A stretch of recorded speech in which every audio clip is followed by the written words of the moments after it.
حي على الفلاح.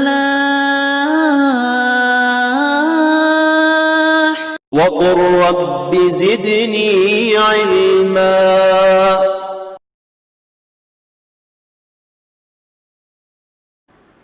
بسم اللہ والصلاۃ والسلام علی رسول اللہ وبعد. محترم بھائی اور بہنوں، السلام علیکم ورحمۃ اللہ وبرکاتہ.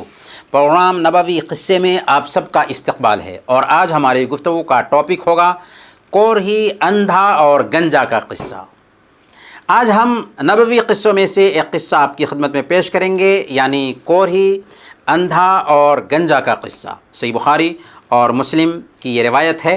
حضرت ابو ہریرہ رضی اللہ تعالی عنہ بیان کرتے ہیں کہ اللہ کے رسول صلی اللہ علیہ وسلم نے ارشاد فرمایا، بنو اسرائیل میں 3 آدمی تھے، ایک کوڑھی، دوسرا اندھا اور تیسرا گنجا. اللہ تعالیٰ نے چاہا کہ ان کا امتحان لے، چنانچہ اللہ تعالیٰ نے ان کے پاس ایک فرشتہ بھیجا. فرشتہ سب سے پہلے کوڑھی کے پاس آیا اور اس سے پوچھا، تمہیں سب سے زیادہ کیا چیز پسند ہے؟ اس نے کہا کہ اچھا رنگ اور اچھی چمڑی، کیونکہ مجھ سے لوگ پرہیز کرتے ہیں. فرشتے نے اس پر اپنا ہاتھ پھیرا تو اس کی بیماری دور ہو گئی اور اس کا رنگ بھی خوبصورت ہو گیا اور چمڑی بھی اچھی ہو گئی. فرشتے نے پوچھا کہ تمہیں کون سا مال زیادہ پسند ہے؟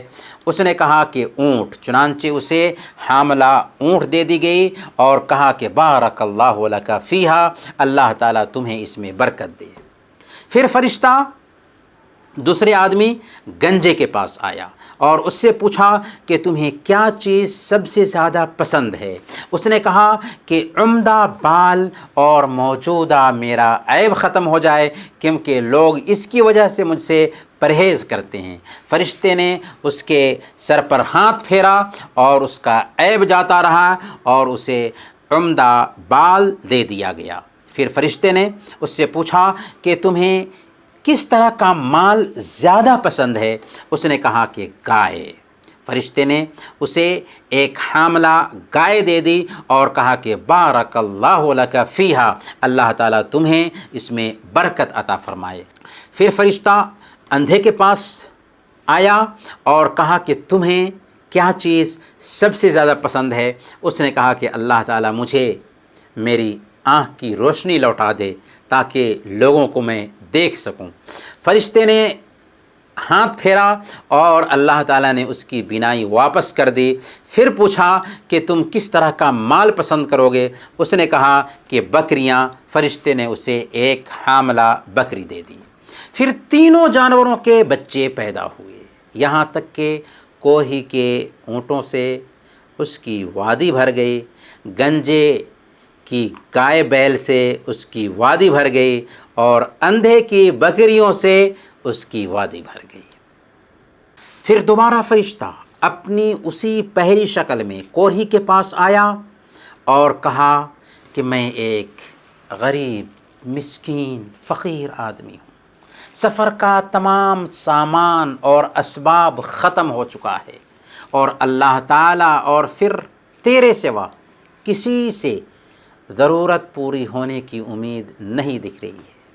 میں تم سے اسی ذات کا واسطہ دے کر جس نے تمہیں اچھا رنگ اور اچھا چمڑا عطا کیا ہے، ایک اونٹ کا سوال کرتا ہوں جس سے اپنا سفر پورا کر سکوں.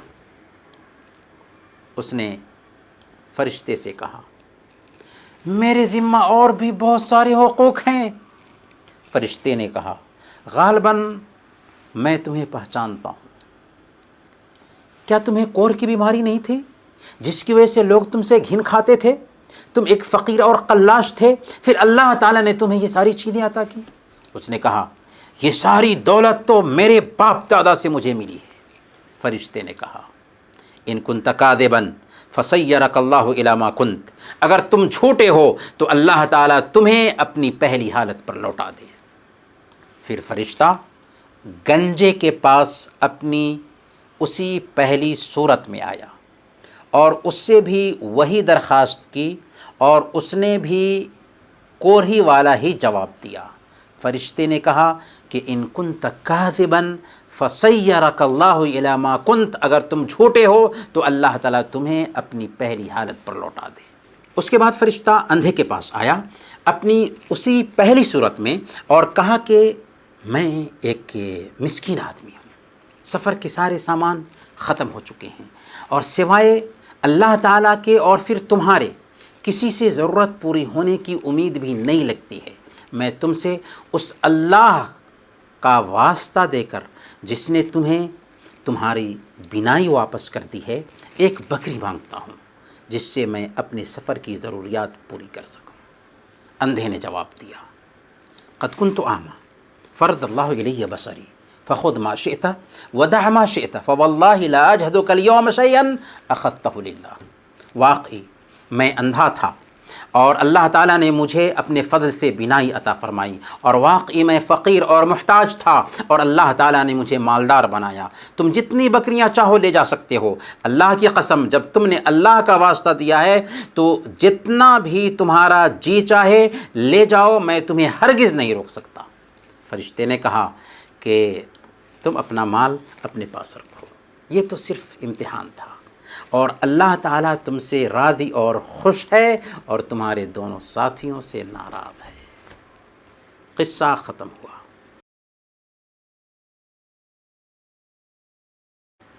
محترم ناظرین، کتنا پیارا قصہ ہے اور کتنی سنہری نصیحت ہے۔ یہ عبرت آموز قصہ جسے اللہ کے رسول صلی اللہ علیہ وسلم نے صحابہ کرام کو سنایا تھا، اپنے دامن میں بہت سے اسباق اور دروس سمیٹے ہوئے ہے۔ اس قصہ سے سب سے پہلا سبق یہ ملتا ہے کہ دنیا ابتلا اور آزمائش کی جگہ ہے۔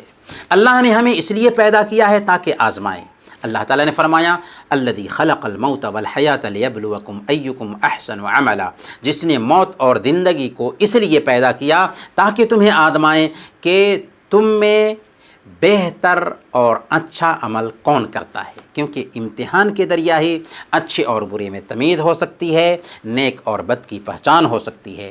اللہ تعالیٰ کسی کو خوشی دے کر آزماتا ہے تو کسی سے خوشی چھین کر آزماتا ہے، کسی کو بدحالی کے ذریعے آزماتا ہے تو کسی کو خوشحالی کے ذریعے آزماتا ہے، کسی کو تنگی میں ڈال کر آزماتا ہے تو کسی کو کشادگی عطا کر کے آزماتا ہے۔ آزمائش بہرحال ہر دو حالت میں ہوتی ہے۔ بندے کو چاہیے کہ پچھلی قوموں سے سبق حاصل کرے تاکہ آزمائش میں ڈانوا ڈول نہ ہو، اور خوشی اور غم ہر حالت میں اللہ کی رضامندی کو مد نظر رکھے۔ اس قصے میں اللہ تعالیٰ نے بنو اسرائیل کے 3 شخصوں کوڑھی، گنجے اور اندھے کو آزمانا چاہا۔ اللہ تعالیٰ نے سب سے پہلے ان کو تنگی میں مبتلا کیا، پھر ان کی تنگی کو کشادگی میں بدل دی تاکہ ان کو آزمائے کہ ان میں سے کون شکر گزار بندہ ہے اور کون ناشکرا ہے۔ کوڑھی اور گنجے نے ناشکری کی، اس لیے دونوں اللہ کی گرفت میں آ گئے، اللہ کے عذاب کا شکار ہوئے اور ان کی نعمتیں ان سے چھین لی گئیں، اور اندھے نے شکر گزاری کی اور نعمت کو پہچان لیا، چنانچہ آزمائش میں کامیاب نکلا اور اس کی نعمت اس کے پاس باقی رہی۔ افسوس کہ آج بھی بہت سارے ایسے لوگ ہیں جو نعمت پانے کے بعد نعمت کی ناقدری پر اتر آتے ہیں اور اپنی پچھلی حالت کو بھول جاتے ہیں کہ کیسے تنگی کی زندگی گزار رہے تھے۔ اس قصے سے ہمیں دوسرا سبق یہ ملتا ہے کہ خوشحالی اور کشادگی کے ذریعہ آزمائش بندے کے لیے زیادہ سخت ہوتی ہے بدحالی اور تنگی کی آزمائش سے، یعنی کشادگی کے ذریعہ آزمائش ہو یہ آزمائش زیادہ سخت ہوتی ہے تنگی اور بدحالی کے ذریعہ کی آزمائش سے، کیونکہ پریشانی میں بہت سے لوگ تکلیف برداشت کر لیتے ہیں اور صبر کا دامن تھام لیتے ہیں، جبکہ خوشحالی، فارغ البالی اور کشادگی میں دنیا کی زیب و زینت کے سامنے صبر نہیں کر پاتے۔ سنن ترمذی کی روایت ہے، حضرت عبد الرحمن بن عوف رضی اللہ تعالیٰ عنہ کہتے ہیں ابتلینا مع رسول اللہ صلی اللہ علیہ وسلم بالضراء فصبرنا ثم ابتلینا بالسراء بعدہ فلم نصبر۔ ہم اللہ کے نبی صلی اللہ علیہ وسلم کے ساتھ تنگی کے ذریعہ آزمائے گئے تو ہم نے صبر کیا، پھر ہمیں کشادگی کے ذریعہ آزمایا گیا تو ہم صبر نہ کر سکے۔ یہ بات حضرت عبد الرحمن بن عوف رضی اللہ تعالی عنہ کر رہے ہیں۔ آج ہمارا کیا حال ہے ہم خود اپنے دامن میں جھانک کر کے دیکھ سکتے ہیں۔ چنانچہ اس قصہ کے 3 افراد کو کشادگی دے کر آزمایا گیا تو ان میں سے کوڑھی اور گنجے آزمائش میں ناکام ہو گئے اور اندھا کامیاب ٹھہرا۔ اس قصہ سے تیسرا سبق یہ ملتا ہے کہ انسان بڑا ناشکرا ہے۔ ان الانسان لربہ لکنود، بے شک انسان اپنے رب کا ناشکرا ہے، احسان فراموش ہے، بہت جلد اپنے محسن کو بھلا بیٹھتا ہے۔ حالانکہ انسان کو نعمت کا قدردان ہونا چاہیے اور خود میں شکر گزاری کا جذبہ پیدا کرنا چاہیے۔ اور ایسا کب ہو سکتا ہے؟ جب کہ آدمی کے اندر ایمان ہو، اپنے نفس کی کمی کو پہچانتا ہو، تکبر، گھمنڈ اور خود ستائی سے دور ہو، نرمی، انکساری اور تواضع کا پیکر ہو۔ حضرت سلیمان علیہ السلام نے جب ملکہ سبا کے عرش کو پلک جھپکتے ہی اپنی آنکھوں کے سامنے پایا تو پکار اٹھے تھے، ھذا من فضل ربی، یہ میرے رب کے فضل سے ہے، لیبلونی اشکر ام اکفر، تاکہ وہ مجھے آزمائے کہ میں شکر گزار بنتا ہوں یا ناشکری کرتا ہوں۔ یعنی جب نعمت کو پایا تو سمجھ گئے کہ یہ اللہ کی طرف سے ایک طرح کی آزمائش ہے، گویا کہ نعمت بھی آزمائش ہوتی ہے۔ اس قصے سے ہمیں یہ سبق بھی ملتا ہے کہ کسی کو آزمائش میں مبتلا دیکھیں تو اس کے ساتھ نرمی اور شفقت کا معاملہ کریں، کیا پتہ کہ اللہ تعالی ہمیں اس کی جگہ پہنچا دے اور اسے ہمارے جیسے بنا دے۔ اسی لیے ایسے موقع سے ہمارے آقا محمد رسول اللہ صلی اللہ علیہ وسلم نے ہماری رہنمائی کی۔ سنن ترمذی کی روایت ہے، حضرت ابو ہریرہ رضی اللہ تعالی عنہ بیان کرتے ہیں کہ اللہ کے نبی صلی اللہ علیہ وسلم نے ارشاد فرمایا، جس نے کسی آفت کے شکار آدمی کو دیکھا اور یہ دعا پڑھی، الحمدللہ الذی عافانی مما ابتلاک بہ وفضلنی علی کثیر ممن خلق تفضیلا، تو وہ اس آفت اور پریشانی کا شکار نہ ہوگا۔ اس لیے کسی مصیبت زدہ کو دیکھ کر اس دعا کا اہتمام کرنا چاہیے۔ البتہ اہل علم صراحت کرتے ہیں کہ اس دعا کو سنا کر کے نہ پڑھا جائے کہ مصیبت زدہ اسے سن کر کے تکلیف محسوس کرے اور حرج میں پڑ جائے۔